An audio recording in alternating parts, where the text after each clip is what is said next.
بسم الله الرحمن الرحيم. لقد كان لكم في رسول الله اسوة حسنة صدق اللہ العظیم.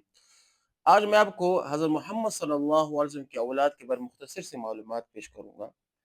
آپ صلی اللہ علیہ وسلم کی اولاد میں 3 بیٹے تھے اور 4 بیٹیاں تھیں، اور یہ سب کے سب اولاد حضرت خدیجۃ الکبریٰ رضی اللہ تعالی عنہا سے ہیں.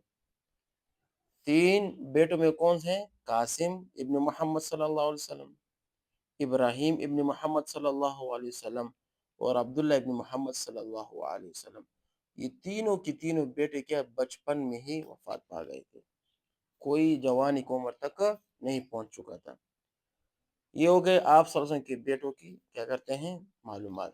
بیٹیاں آپ صلی اللہ علیہ وسلم کی 4 بیٹیاں تھیں. ٹھیک ہے. حضرت ام کلثوم، حضرت رقیہ رضی اللہ تعالیٰ عنہ، حضرت زینب رضی اللہ تعالیٰ عنہ، حضرت فاطمہ رضی اللہ تعالیٰ عنہ. ٹھیک ہے.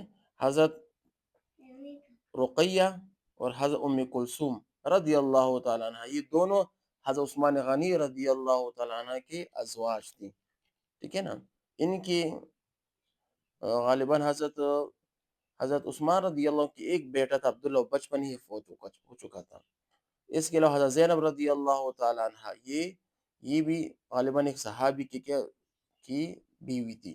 اور حضرت فاطمہ رضی اللہ تعالیٰ عنہ، یہ آپ سب کو پتہ ہے، یہ حضرت محمد صلی اللہ علیہ وسلم کی لاڈلی بیٹی تھی، اور یہ حضرت علی رضی اللہ تعالیٰ عنہ کی زوجہ تھی.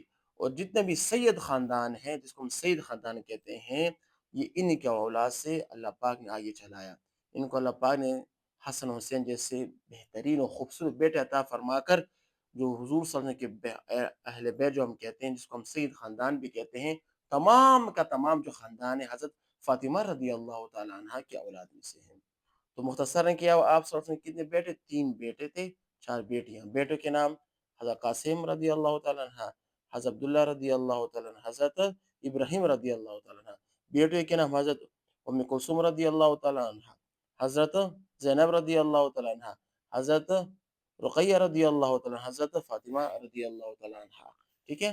اللہ پاک ہمیں ان باتوں پر عمل کرنے کی توفیق عطا فرمائے، اور زیادہ زیادہ حضور صلی اللہ علیہ وسلم کی زندگی کے بارے معلومات فراہم، معلومات کو سیکھنا، معلومات کو کیا کرتے ہیں دوسروں کو پہنچانے کی توفیق بھی عطا فرمائے. وآخر دعوانا الحمدللہ رب العالمین.